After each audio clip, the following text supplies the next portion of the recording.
جن سے انویسٹیگیشن ہو چکی ہے, جن کی کئی پاپر والے بھی آپ نے پکڑ لیے, بالکل جعلی اکاؤنٹ کھولے ہوئے تھے, 2 نمبر لوگ تھے, وہ پکڑے گئے, ان کے چیزیں سامنے آ گئی, ان کی ریکوری کیوں نہیں ہو رہی؟ دیکھیں 57 ایسے لوگ ہیں جو بالکل یہ جو آپ کا شریف گروپ آف کمپنیز ہے ان کے ملازم ہیں, شوگر ملوں کے, عربیہ شوگر مل کے وہ ملازمین ہیں, ان کے نام ہیں. اب یہ کیس ٹرائل ہو رہا ہے اور اس میں 12 گواہان کے بیانات قلم بند ہو چکے ہیں.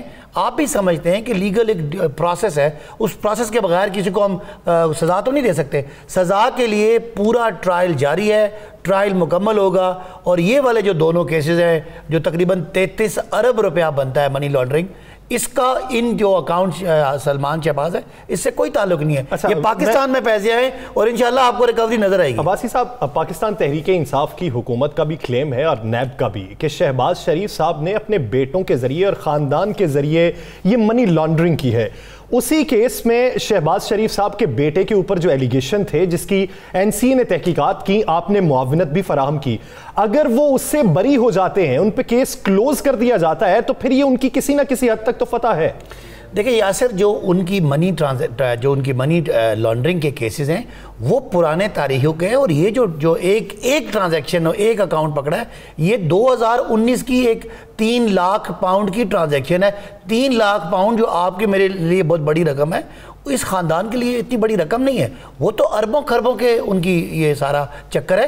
تو یہ ایک ٹرانزیکشن کلیئر ہونے کا ہرگز مطلب نہیں ہے جو پاکستان میں ان کے اربوں روپے کی جعلی ٹرانزیکشن ہے اس سے وہ کلیئر ہوگے. نہ اس فیصلے میں کہیں ذکر لکھا ہے, نہ پاکستان میں آ کے ان کی کوئی جورسڈکشن ہے کہ وہ پاکستان میں آ کے کوئی تحقیقات کر سکتے ہیں. یہ صرف جو یہاں سے پیسہ وہاں گیا اس کے ایک اکاؤنٹ کی ذوالفقار کی اور ایک اکاؤنٹ سلمان شہباز کی ڈیٹیل ہے. وقت آنے پہ یہ ثابت ہو جائے گا یہ جو خوشیاں منا رہے ہیں یہ بڑی عارضی ہیں, اور ان کو بھی اندر سے پتہ ہے, اسی لیے بار بار پریس کانفرنسز کر رہے ہیں. اور اگر ایسی کوئی بات ہے, سلمان شہباز کلیئر ہو گیا آپ کہتے ہیں یاسر, تو انہیں کہیں نا کل آ جائے سلمان شہباز, پاکستانی ہے, یہاں آئے اور اپنا درخواست دے کہ جی میں کلیئر ہو گیا ہوں, مجھے کلیئر کریں. اسی طرح کہ بابر اوان صاحب کلیئر ہوئے, ہمارے سابقہ پرائم منسٹر راجہ پرویز اشرف صاحب کلیئر ہوئے, آئیں وہ کلیئر کریں, کیوں چھپے بیٹھیں, آئیں نا آپ کے میرے سامنے آ کے پاکستان میں پیش ہوں. آگے چلتے ہیں, ذرا بات کرتے ہیں. یہ تو آپ نے بڑا اچھی طریقے سے بریف کر دیا. مہنگائی, آپ کے ارکان اسمبلی کہتے ہیں, آپ کے وزراء کہتے ہیں کہ عوام میں جانے کا ابھی وقت نہیں ہے, عوام کو کیا دیں گے آپ؟ عوام مہنگائی سے چیخ رہی ہے, پیٹرول مہنگا, ہر بجلی مہنگی, کھانے پینے کی اشیاء مہنگی. خان صاحب کا ایک نعرہ تھا اور آپ سب لوگوں نے اس پہ محنت کی, عوام کو سستی چیزیں ملنا, سہولتیں ملنا. اس میں رکاوٹ کیا بیوروکریسی ہے؟ اس میں رکاوٹ کیا ہے, کیوں نہیں اب تک آپ ڈیلیور کر سکیں؟ دیکھیں رانا صاحب, یہ سوال واقعی تکلیف دہ ہے, اور اگر میں یہاں ٹی وی پہ بیٹھ کے کہوں کہ مہنگائی نہیں ہے اور ایسی بات کروں تو یہ مناسب بات نہیں ہے. آپ کا جو عوامی سوال ہے اس کا میں عوامی جواب دینے کی کوشش کروں گا. پہلے مہنگائی کیوں ہے؟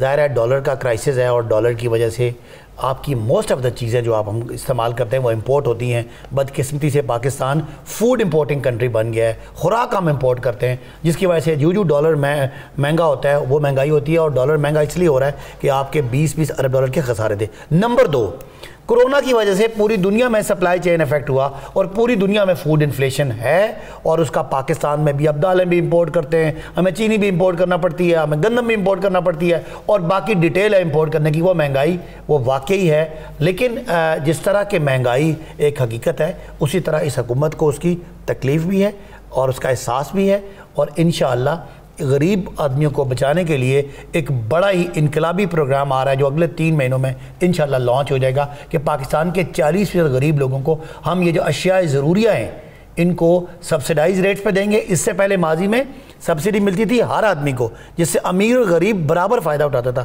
اب ہم دے رہے ہیں سمارٹ سبسڈی یا ٹارگیٹڈ سبسڈی. سبسڈی صرف اس کو ملے گی جس کے پاس اثاثے نہیں ہیں, جس کے پاس بڑی بڑی گاڑیاں نہیں ہیں, بڑی بڑی کوٹھیاں نہیں ہیں, اور بڑے بڑے بینک بیلنسز نہیں ہیں, تاکہ غریب آدمی کو یہ جو مہنگائی جو حقیقت ہے اور پوری دنیا اس وبا میں آئی ہوئی ہے مہنگائی میں, ان کو بچایا جا سکے. عباسی صاحب, آپ کی حکومت یہ کلیم کرتی ہے کہ جو گزشتہ ادوار میں حکومتیں رہیں انہوں نے میگا منصوبے جو شروع کیے اس میں بے انتہا کرپشن کی.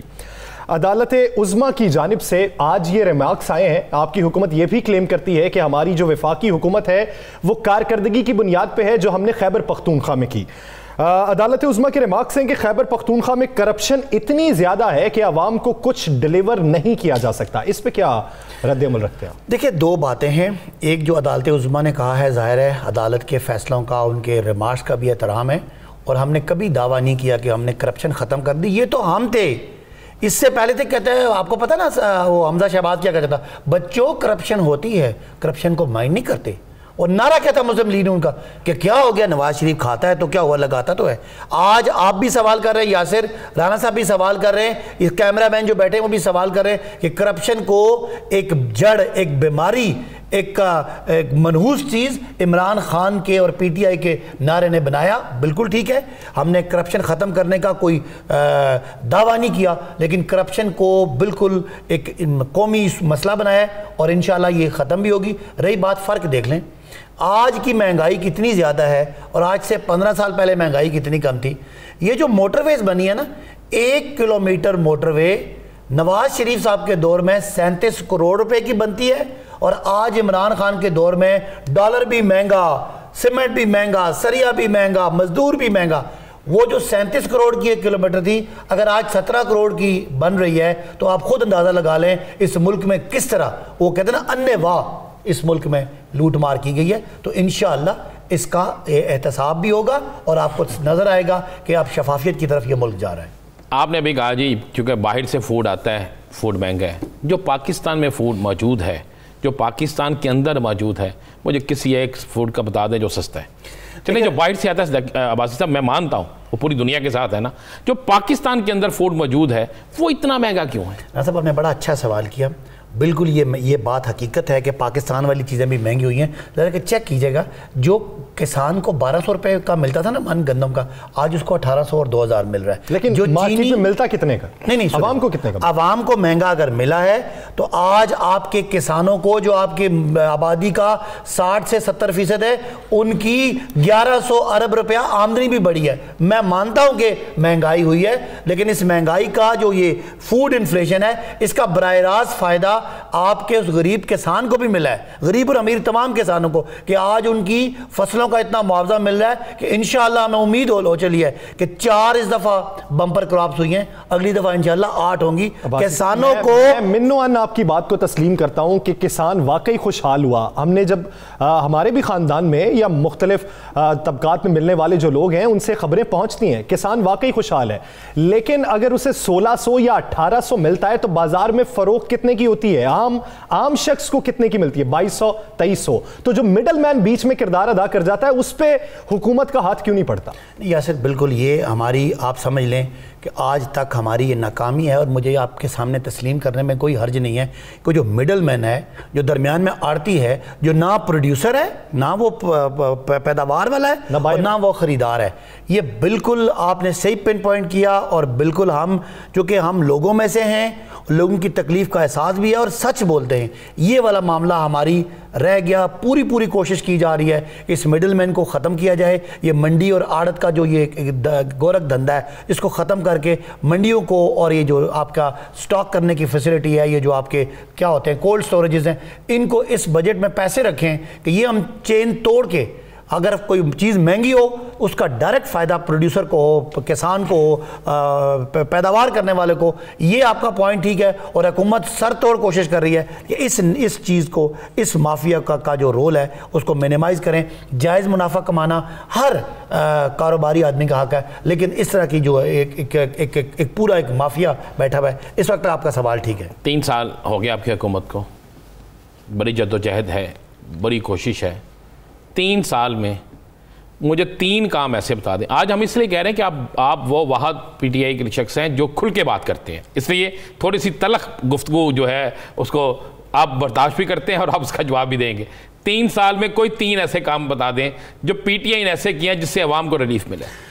سر میں نے پی ٹی آئی کے لیے بڑی جدوجہد کی ہے اور میں نے بڑا ماریں کھائی ہیں سڑکوں پہ، لیکن یقین مانیں جب میں دیکھتا ہوں کہ کے پی کے کی 100% آبادی کو ہیلتھ کارڈ مل گیا اور اگلے 2-3-4 مہینوں میں سارے پنجاب کے لوگوں کو, آپ کو اور مجھے ہیلتھ کارڈ ملے گا, غریب اور امیر کا جب بیماری ہوگی تو اس کو 10 لاکھ روپے کا علاج ملے گا, یہ اتنا بڑا انقلابی قدم ہے کہ یہ دنیا کے ترقی یافتہ ملک بھی نہیں دے سکے. وہ بھی آپ سے انشورنس کے پیسے لیتے ہیں اور آپ کو انشور کرتے ہیں. آج اگر آپ کی پنجاب اور KPK کی اور کشمیر کی 100% آبادی انشور ہو جائے تو یہ انقلاب ہے جس کا آپ اور مجھے اندازہ ہے کہ غریب آدمی اگر اس کی کوئی ماں یا باپ یا بیٹا یا بھائی بیمار ہو جائے تو ان کا سارا کچھ, ٹیکسیاں بک جاتی ہیں, ان کے مکان بک جاتے ہیں, ان کی دکانیں بک جاتی ہیں اور وہ کبھی کبھی بندے بھی نہیں بچتے. یہ انقلاب ہے. نمبر 2, ایک انقلاب کی طرف ہم جا رہے ہیں, وہ آپ کا ہے پورے ملک کا یکساں نصاب. اس سے پہلے انگریزی میڈیم, انگریزی بولتے والے لوگ اپنے آپ کو اس پہ عباسی صاحب, آپ چونکہ ٹیچر بھی ہیں اور آپ بڑے ہیں, مجھے ذرا لاہور پاکستان کے پرائیویٹ سکولوں میں ایک سا نصاب دکھا دے. دیکھیں مجھے کسی ایک پرائیویٹ سکول میں ایک وہ نصاب دکھا دے جو سرکاری سکول میں. آپ نے ساتھ شک رکھی ہوئی ہے, پڑھ لینا وہ شک کو, کہ اگر وہ جو کتابیں لگانا چاہے گا ساتھ وہ بھی لگا سکتا ہے. دیکھیں 2 باتیں ہیں, ایک ہے سنگل کریکلم, ایک ہے سنگل سلیبس. نصاب کا مطلب ہرگز نہیں کہ کتاب ایک ہوگی. جو کچھ پڑھایا جائے گا اس میں کتابوں کے رینج ہے, اور امیر اور غریب کا بچہ ایک ہی قسم کے طرح کی چیز پڑھے گا.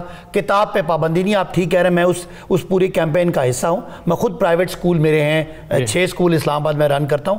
میں آپ کو یہ بتاتا ہوں کہ ٹھیک ہے آپ صحیح کہہ رہے ہیں, ابھی امپلیمنٹیشن فیز پہ ہے, ہو سکتا ہے اس کو سال لگ جائے, لیکن یہ میں آپ کو یقین دلاتا ہوں عمران خان صاحب سے اس ٹاپک پہ میں نے کوئی 50 میٹنگز کی ہیں, اس پہ کوئی برداشت نہیں ہے. آپ سوچیں ایک بچہ مدرسے میں پڑھتا تھا اور ایک انگریزی میڈیم میں پڑھتا تھا, ان دونوں کو اکٹھا بٹھا کے آپ ڈیبیٹ ہی نہیں کرا سکتے تھے, تو پاکستانیت بھی نہیں تھی.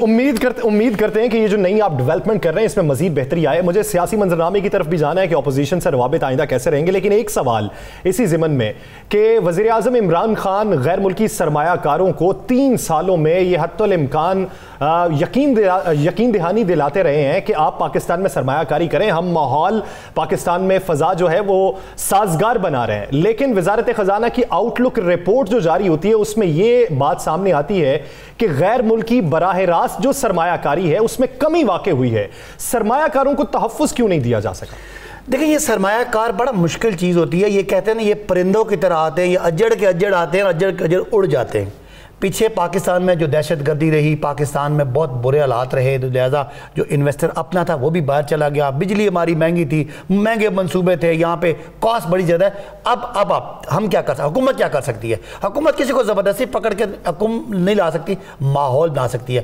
ایز آف ڈوئنگ بزنس ایک انٹرنیشنل انڈیکس ہے کہ کاروبار کرنا کتنا آسان ہے. پاکستان کے درجے ہر اگلے مہینے بہتر ہو رہے ہیں, اور ہم ضرور کوشش کر رہے ہیں. عمران خان ایک سیلیبریٹی ہیں پاکستان کے, وہ پوری کوشش کر رہے ہیں کہ انویسٹرز کو لایا جائے. انویسٹر کبھی وزیر اعظم کو دیکھ کے یا کوئی حالات دیکھ کے نہیں, اس کا اپنا منافع ہوتا ہے. اور پاکستان میں بدقسمتی سے ماضی میں اتنی کرپشن رہی ہے, اتنی لوٹ مار رہی ہے کہ جو 2 حکمران جو خود حکمران تھے نا, ان کے اپنے کاروبار تھے, وہ کاروبار اپنی منوپلی بنانے کے لیے پرائیویٹ انویسٹر کو کرش کرتے رہے. آج پہلی دفعہ ماحول بن رہا ہے, انشاءاللہ میں امید ہے کہ پاکستان. عباسی صاحب چونکہ ایک سوال 2 سوال ہیں, بالکل مختصر جواب چاہیے. خواجہ آصف نے آج اسمبلی سیشن میں جو کہا, انہوں نے تو آج للکار دیا, بالکل واضح کہہ دیا اپوزیشن کی طرف سے کہ آپ جوائنٹ سیکشن بلا لیں, اس میں ترامیم منظور کر لیں, جو مرضی کر لیں, ہم اسے نہیں مانیں گے.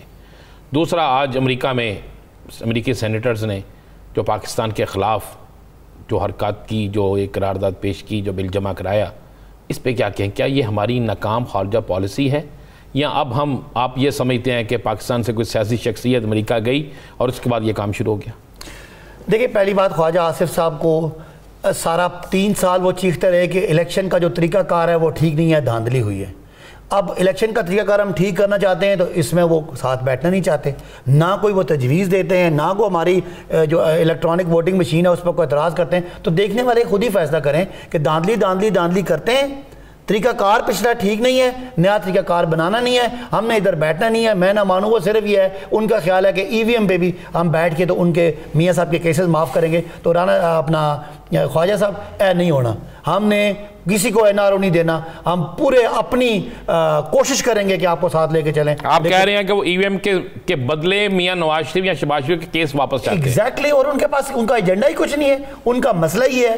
اب دوسری بات کہ دیکھیں پاکستان کے ارد گرد جو حالات ہیں، جو کچھ ہوا ہے، بہت ساری باتیں میں حکومتی ترجمانوں نہیں کر سکتا. آپ کو پاکستان نے پہلی دفعہ ایبسلیوٹلی ناٹ کہا ہے. تو رانا صاحب جب ایبسلیوٹلی ناٹ کسی نے کہا ہے نا، جو قدموں پہ کھڑے ہونے کی قیمت ہوتی ہے، تو ہم وہ قیمت چکا رہے ہیں. اور اس کی بہت ساری ایسی باتیں ہیں جو میں آج نہیں کرنا چاہ رہا، اور آپ کے ناظرین بھی سمجھتے ہیں، آپ بھی سمجھتے ہیں کہ یہ قوموں کی جو زندگی ہوتی ہے اس میں جب ان کو کوئی لیڈر ملتا ہے جو ان کو قدموں پہ کھڑا کرنے کی کوشش کرتا ہے، جو ہمیشہ جس کو اس کے پرائن لوگ جھکے رہے، تو اس کی قیمتیں ہوتی ہیں. لیکن انشاءاللہ ہم ایک عظیم قوم ہیں، دنیا کی چھٹی بڑی آبادی ہے، منظم فوج ہے، اور اپنے ملک کے لیے اور اپنے مذہب کے لیے جان دینے والے لوگ ہیں. دنیا کی کوئی سازش اس ملک کو شکست نہیں سکتی، دنیا کی کوئی سازش اس ملک کو شکست نہیں دے سکتی. اور ہم اپنے پاؤں پہ کھڑے ہیں. خوددار قومیں جب بہتری کا فیصلہ کر لیتی ہیں تو مشکلات تو آتی ہیں لیکن اس بھنور سے بھی نکل جاتی ہے. بہت شکریہ صداقت علی عباسی صاحب اس حوالے سے اپنا وقت دینے کے لیے. ناظرین دیگر اشارات کریں گے ایک شارٹ بریک کے بعد. سٹے ود اس.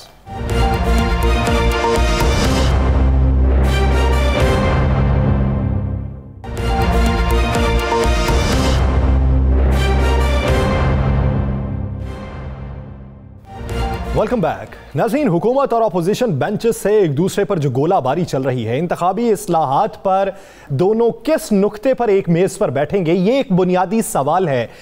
اگر حکومت انتخابی اصلاحات کے لیے بضد ہے تو اپوزیشن کی جانب سے جھکاؤ کیوں نہیں دکھایا جا رہا؟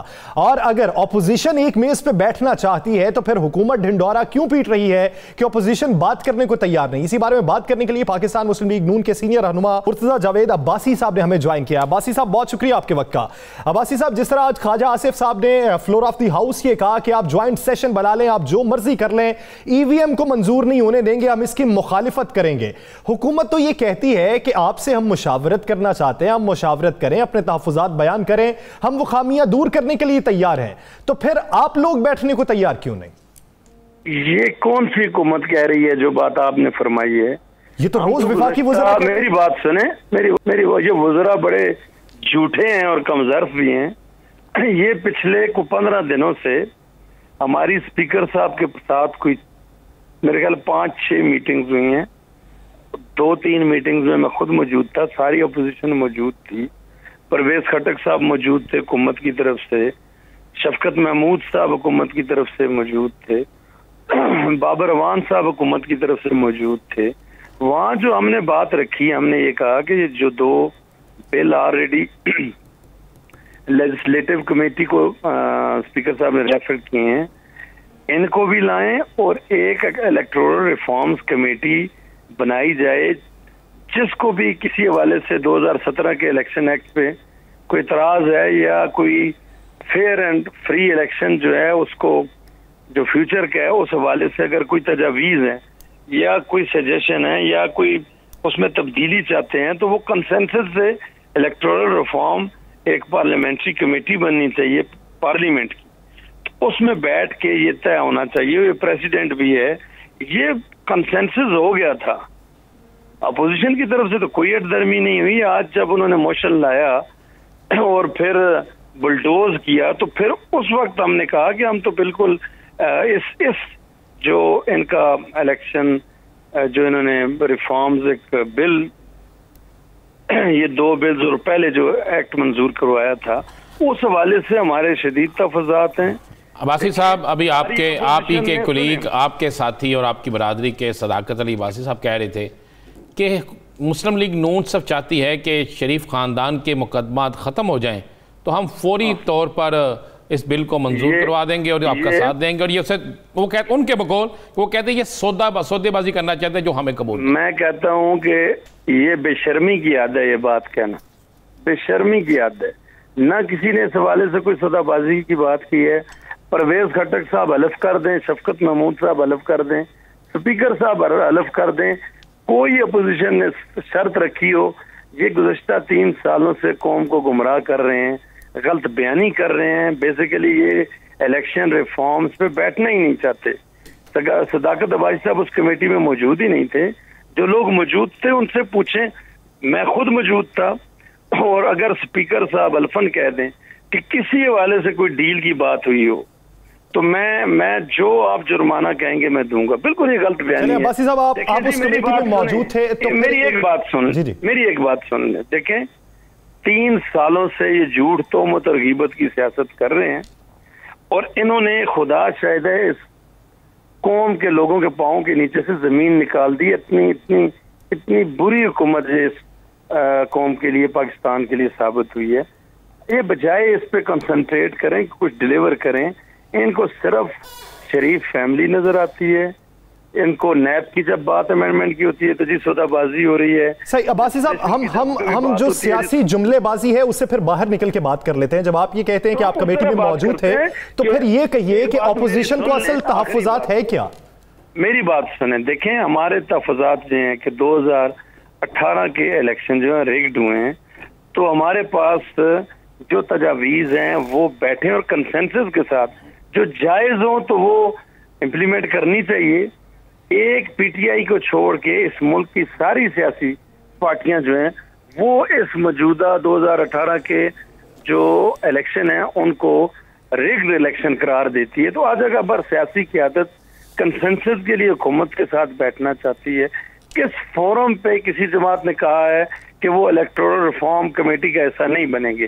آج دیکھیں JUIF کی جو نمائندگی کر رہے تھے مولانا اسد صاحب, انہوں نے کہا ہم اس حکومت کو ہی نہیں مانتے لیکن پھر بھی ریفارمز کے لیے اس کا حصہ بننے کے لیے تیار ہے. تو کس نے یہ کہا؟ یہ تو پروپوگیٹ کر رہے ہیں کیونکہ ان کو پتہ نہیں کیا خطرہ پڑا ہوا ہے, ان کو کیا جلدی ہے. عباسی صاحب اگر حکومت جوائنٹ سیکشن میں اس بل کو منظور کر لیتی ہے تو اس کے بعد کیا مسلم لیگ نون حکومت کی نئی اصلاحات جس پہ آپ کو خدشات بھی ہیں, جس پہ خواجہ آصف نے آج کھل کے کہا ہے, اس کے بعد مسلم لیگ نون الیکشن میں حصہ لے گی, الیکشن کا بائیکاٹ کرے گی کہ یہاں کوئی اور قانونی راستہ اختیار کرے گی؟ دیکھیں جی اس کے لیے تو ہم ایک تو مشاورت ہوگی اپنی جماعت کے اندر, کیونکہ یہ انہوں نے دھوکہ دیا ہے. کل صبح تک ہمیں یہ پورا یقین تھا کہ حکومت جو ہے وہ الیکٹورل ریفارم کمیٹی اسپیکر صاحب نے کمٹ کیا تھا, وہ حکومت کے وزراء بیٹھے تھے. ہمیں ہمارے خیال میں بھی یہ بات نہیں تھی کہ یہ اس طرح سے ایک دم سے ایجنڈے پہ لائیں گے اور بلڈوز کر دیں گے. تو اب اس حوالے سے جو ہماری حکمت عملی ہے, آج خواجہ آصف صاحب نے اس حوالے سے اشارہ بھی کیا ہے, ہم ساری اپوزیشن پارٹیز اور پوری قوم ان کو انشاءاللہ 2018 کی طرح الیکشن چوری نہیں کرنے دیں گے.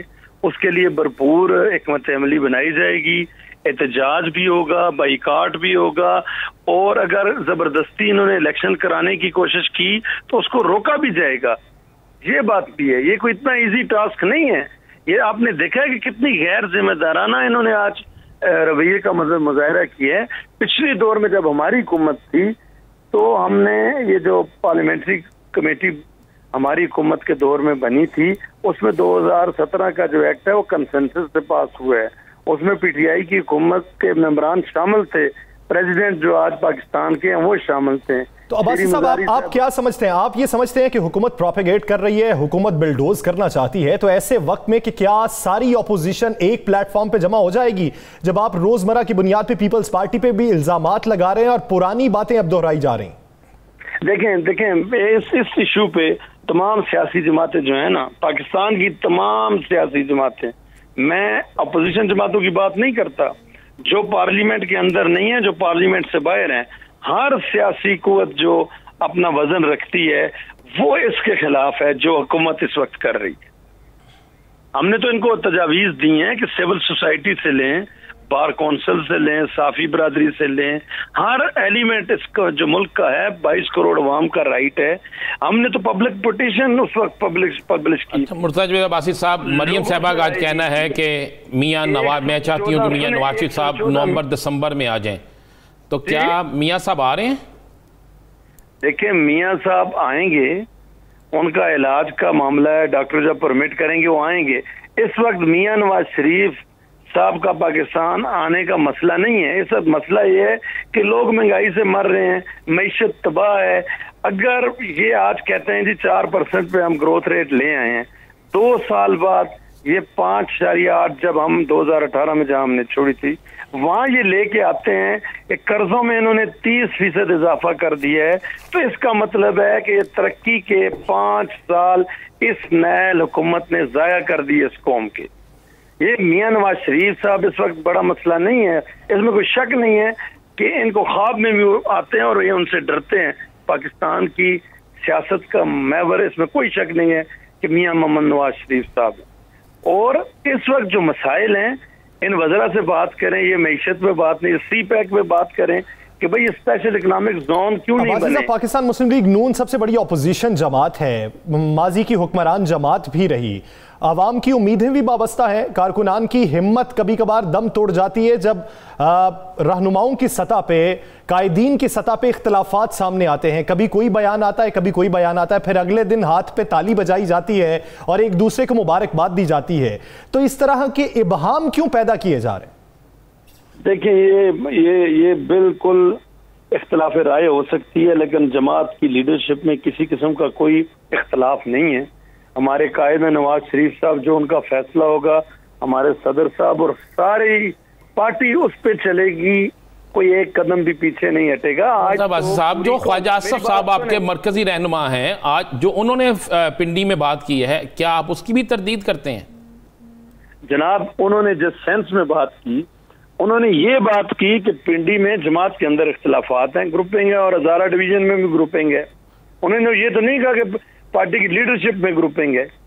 وہ تو غلط سینس. نہیں، آپ اگر کہیں تو ہم آپ کو سنا سکتے ہیں. انہوں نے کہا ہے کارکنوں میں نہیں ہے، قیادت میں ہے، بڑے لیڈروں میں گروپنگ ہے. انہوں نے یہ لفظ کہا ہے، کہتے ہیں تو ہم آپ کو سنا دیتے ہیں. یہ میری بات سنیں نا، کل انہوں نے اس کی وضاحت بھی کر دی. انہوں نے اس سینس میں کی کہ پنڈی کی قیادت اور ہزارہ کی قیادت میں اختلافات ہیں، کارکن ایک پلیٹ فارم پہ ہیں، قیادت کا مسئلہ ہے. یہ پنڈی اور ہزارہ کی بات ہو رہی تھی. پورا جملہ مرزا عباسی صاحب، اگر ابھی آپ کو سنا دیتے ہیں خواجہ صاحب نے کیا کہا، ملاحظہ کر لیتے ہیں ملاحظہ کریں تاکہ چیزیں کلیئر ہو جائیں. جھگڑے ورکروں کے نہیں، جھگڑے قیادت کے ہیں. حکومت کے لیے چوتھی بار مینڈیٹ حاصل کرنی ہے تو خدا کے لیے اپنے صفوں میں جو ہے اتحاد پیدا کریں. انتخابات کسی وقت بھی آ سکتے ہیں. ہم جیسے جو ورکر ہیں نواز شریف کے، ان کا نواز شریف سے جب رشتہ ہے جو اس کو اگر آپ نے نبھانا ہے تو مہربانی کریں اپنی صفوں میں اتحاد پیدا کریں. جی عباسی صاحب، آپ کو سنا دیا ہے خواجہ صاحب نے جو کہا ہے. میری بات سنیں، اس سے پہلے اگر جملے دو سنا دیں اگر ہے آپ کے پاس. ہمارے پاس سب کچھ ہے جی. یہ بیسیکلی کل وضاحت بھی کی ہے خواجہ صاحب نے، بڑی کیٹیگوریکلی وضاحت کی ہے کہ میں نے قیادت کے حوالے سے نہیں، میں نے جو ہماری علاقائی سطح پہ گروپنگ ہے اس کے حوالے سے بات کی ہے. جو مختلف گروپس ہیں انہوں نے پنڈی اور ہزارہ کا حوالہ بھی دیا ہے. چلیں یہ تو خواجہ آصف صاحب کا ہے. کل ہمارے پروگرام میں کیسر احمد شیخ صاحب تھے. شیخ صاحب کا یہ کہنا تھا، جب ہم نے ان سے یہ سوال کیا تو انہوں نے کہا کہ آپ سچ کہہ رہے ہیں، واقعی ابہام ہے اور یہ ابہام قائدین کو دور کرنے کی ضرورت ہے. ہم جب اپنے علاقوں میں جاتے ہیں ہم اپنے کارکنان کو نہیں بتا سکتے کہ قیادت میں چل کیا رہا ہے. نہیں، کوئی ابہام نہیں ہے. کہاں پہ ابہام ہے؟ دیکھیں، فیصلہ ایک ہماری قیادت کرتی ہے، اس میں پوری پارٹی چلتی ہے. ابھی جتنے بھی ہمارے فیصلے ہوئے ہیں، ابھی ڈویژنل کنونشنز ہو رہے ہیں، کسی نے ڈینائی نہیں کیا. عباسی صاحب سر مختصر سی بات ایک آپ کو یاد کراتے چلیں کہ محترمہ نے کہا ہے، محترمہ مریم صاحبہ نے کہا ہے کہ میں اس گناہ میں شامل نہیں. شاہد اکان عباسی صاحب نے کہا ہے کہ یہ گناہ نہیں تھا، اور حمزہ صاحب نے بھی کہا. تو آپ کہتے ہیں کہ قیادت ایک فیصلہ گناہ میں شامل. یہ میری بات سنیں، میں خود سمجھتا ہوں کہ یہ ہم نے گناہ کیا ایکسٹینشن کا وہ دے کے، لیکن یہ میری ذاتی رائے ہے. پارٹی کا فیصلہ میں ماننے کے لیے ہر وقت تیار ہوں. اس میں کون سی ڈویژن کی بات؟ آپ کو ذاتی حیثیت میں لگتا ہے یہ گناہ ہے، لیکن یہ پارٹی کا فیصلہ تھا اور آپ اس کو ماننے کو تیار تھے. سنیں، یہ مس کوٹ کیا جا رہا ہے، یہ صرف ایک غلط فہمی میڈیا کے اندر پھیلائی جا رہی ہے. اچھا مجھے یہ بتائیں، یہ ہمارا اپنا مسئلہ ہے پارٹی کا، ہمارا ورکر ہمارے ساتھ کھڑا ہے، بلکہ پوری قوم مسلم لیگ نون کے ساتھ کھڑی ہے. اور اب جن بحرانوں میں اس نئے حکومت نے قوم کو لا کے کھڑا کر دیا پاکستان کو، پاکستان مسلم لیگ نون بھرپور دفاع کرے گی اور حکومت نے جو بحران میں عوام کو کھڑا کیا اس بحران سے نکالے گی. آپ کا موقف سامنے آ گیا. بہت شکریہ مرتضیٰ جاوید عباسی صاحب اس حوالے سے اپنا وقت دینے کے لیے. ناظرین، دیگر منظرنامے پہ بات کریں گے ایک شارٹ بریک کے بعد. Stay with us.